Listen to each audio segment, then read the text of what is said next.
I'm Dan Fitzpatrick at StockMarketMentor.com on Tuesday, May 21st. And in this video, I want to look at travelers. Now, the Dow was actually up pretty nice today. But travelers definitely not participating. And that's because this company is going to have, let's just say, significant payouts because of the tornado that's blown through the Midwest. And so that's truly a tragedy, but I'm not really talking about that now. I'm talking about the stock. So do you avoid this stock because it's got a clear break of support? I mean, you can see how the stock is broken below the 50-day moving average. So it's time to sell this stock. You got to get out of here, right now, before it falls even further. I would say no, not so fast. Here's why. First of all, the weekly chart, yes, shows a really nice uptrend.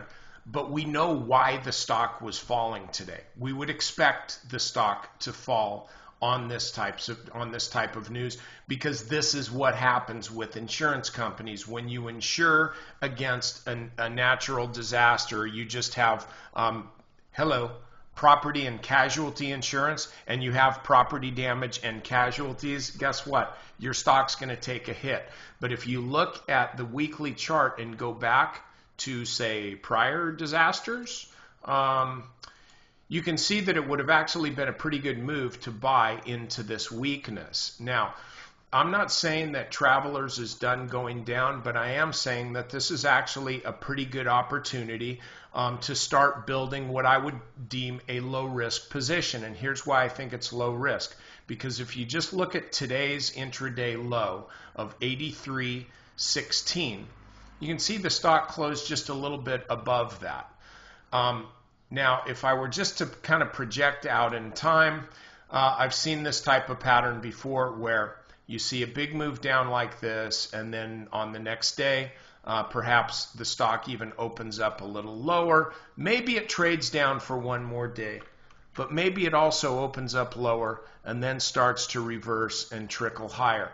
I think we don't have to choose. First of all, by the time you can act on this video, opening bell is gonna ring, and you'll be able to do it. Here's my take, though. If we look at this intraday, you'll see where there's some pretty solid support.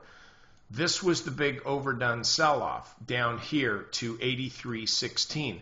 After that, the stock really trickled higher the rest of the day, and so I'm looking at this level here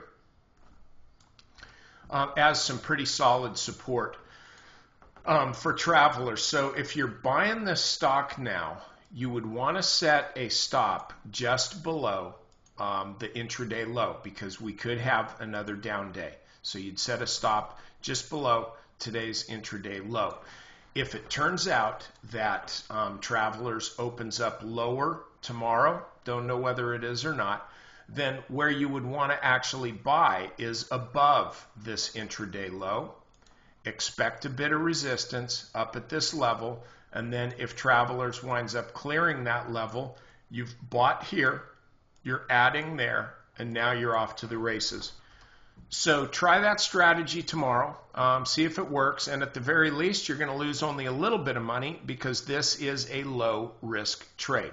Okay, members, over to the strategy session. I'm covering some of the solar names as well as a few other sectors, one of which is the airlines that seems to be working pretty well.